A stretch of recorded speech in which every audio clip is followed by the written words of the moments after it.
Students, in the tense part 4 you will do the exercise defining the tense, verb, subjects, objects and other word। तो ये आपकी exercise है।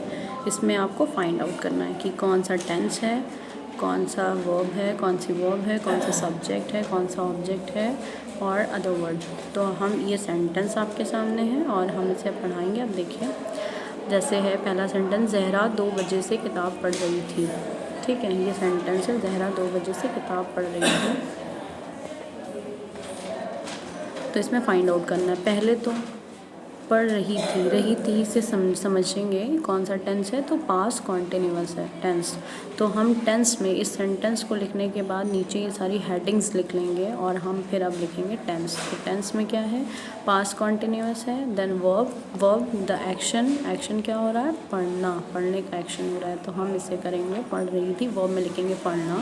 Then subject है, subject क्या है, कौन पढ़ रही थी। कौन लगाने पर, मैंने आपको बताया था कौन लगाने पर सब्जेक्ट मिलता है। कौन पढ़ रही थी, तो जहरा पढ़ रही थी।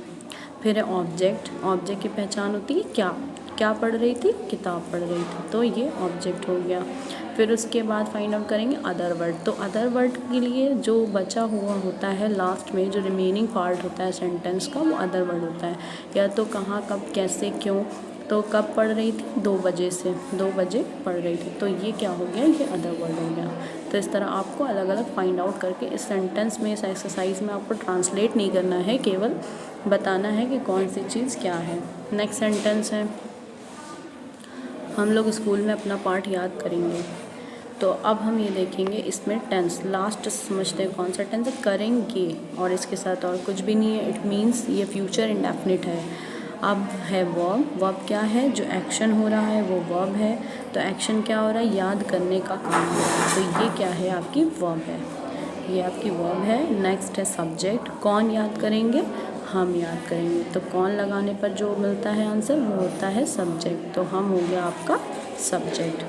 ठीक है, नेक्स्ट है क्या याद करेंगे, क्या या किसको। तो क्या याद करेंगे, अपना पार्ट याद करेंगे। तो अपना पार्ट, ये हो गया ऑब्जेक्ट। ठीक है, ये हो गया ऑब्जेक्ट। फिर है कब याद करेंगे, कहाँ याद करेंगे, कैसे। तो कब, कहाँ, कैसे लगाने पर, या जो बचा हुआ रिमेनिंग पार्ट होगा वो होगा अदर वर्ड। तो स्कूल में याद करेंगे, ये हो गया आपका अदर वर्ड। तो इस तरह ये करना है। सेकंड सेंटेंस हो गया। अब नंबर 3 है, सबिस्ता मुझे प्रतिदिन गणित पढ़ाती है। यहाँ पर पढ़ाती है होगा। ठीक है, तो पढ़ाती है, ती है से समझेंगे क्या है, ती है प्रेजेंट इंडेफिनिट है। ये है प्रेजेंट इंडेफिनिट। ये देखिए, तो प्रेजेंट इंडेफिनिट है ये।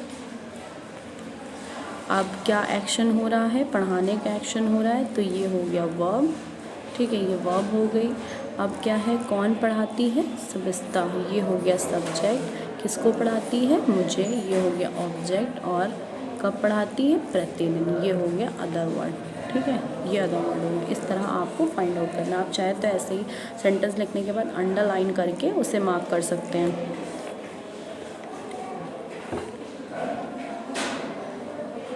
फिर नेक्स्ट है, उम्मे रुमान ने मुझे कल अपना बैग दिया। तो दिया, ये मैंने आपको एक पहचान बताई थी पास्ट इंडेफिनिट की। जब किसी सेंटेंस के दिया था, जब किसी सेंटेंस के लास्ट में आ की मात्रा, ई की मात्रा, ए की मात्रा आती है और उसके आगे कुछ ना हो तो वो पास्ट इंडेफिनिट होता है। लेकिन अगर उसके आगे वर्ड्स ऐड हैं, जैसे यहाँ पे था ऐड, तो ये पास्ट का है। तो अब ये परफेक्ट की पहचान हो जाएगी।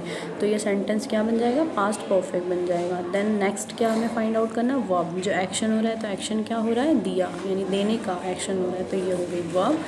अब किसने दिया, उम्मे रुमान ने दिया। ठीक है, कौन से नहीं मिला तो किसने लगा लिया, किसने मतलब उम्मे रुमान ने, ये हो गया सब्जेक्ट। किसको दिया, मुझे, ये हो गया ऑब्जेक्ट। अब देखिए, क्या या किसको लगाने पर, क्या दिया, अपना बैग, ये भी ऑब्जेक्ट है। ये भी मैंने आपको बताया हुआ है कि जब 2 ऑब्जेक्ट होते हैं, एक मिलता है क्या से और दूसरा मिलता है किसको से। क्या दिया, अपना बैग, ये हो गया डायरेक्ट ऑब्जेक्ट, क्योंकि ये नॉन लिविंग थिंग है, वस्तु है, ये डायरेक्ट ऑब्जेक्ट हो गया। और जो दूसरा है किसको दिया, मुझे, यानी कि ये जो किसको से मिलता है वो इनडायरेक्ट ऑब्जेक्ट होता है। तो मुझे दिया। और कब दिया, कल, ये हो गया अदर वर्ड। ठीक है, ये अदर वर्ड हो गया। नेक्स्ट है, सिमरन ने यहाँ अपने भाई को बुलाया है। तो सिमरन ने अपने भाई को बुलाया, तो आ की मात्रा प्लस है, तो है के साथ जब आई है आगे ए की मात्रा तो प्रेजेंट परफेक्ट हो गया है ये। तो प्रेजेंट परफेक्ट हो गया। अब क्या है, मेन वर्ब है, क्या एक्शन हो रहा है इसमें, एक्शन हो रहा है बुलाया। तो बुलाया क्या हो गया, वर्ब हो गया। किसने बुलाया, सिमरन ने बुलाया, तो ये सब्जेक्ट हो गया। किसको बुलाया, अपने भाई को, ये ऑब्जेक्ट हो गया। और बचा हुआ पार्ट, रिमेनिंग पार्ट क्या होता है, अदर वर्ड होता है। ठीक है, ये अदर वर्ड हो गया। नेक्स्ट है, शाजिया सुबह से उसको कहानियाँ सुना रही होगी। अब देखिए, सुना रही होगी, तो रही होगी से क्या समझ में आ रहा है, रही कॉन्टिन्यूस, होगी फ्यूचर, तो फ्यूचर कॉन्टिन्यूस। लेकिन अब हमें फाइंड आउट करना है कि सिंपल फ्यूचर कॉन्टिन्यूस है, ये फ्यूचर परफेक्ट। तो यहाँ पे देखिए, ये सुबह से वर्ड हुआ है, तो ये जब मैंने आपको बताया था, जब से आता है वर्ड टाइम के साथ से, इट मीन्स वो परफेक्ट कॉन्टिन्यूस है। तो ये कौन सा है perfect continuous, future perfect continuous है। ठीक, अब है क्या है, एक्शन हो रहा है कहानियाँ सुनाना, यानी कि एक्शन क्या हो रहा है, सुनाना। तो ये है वर्ब।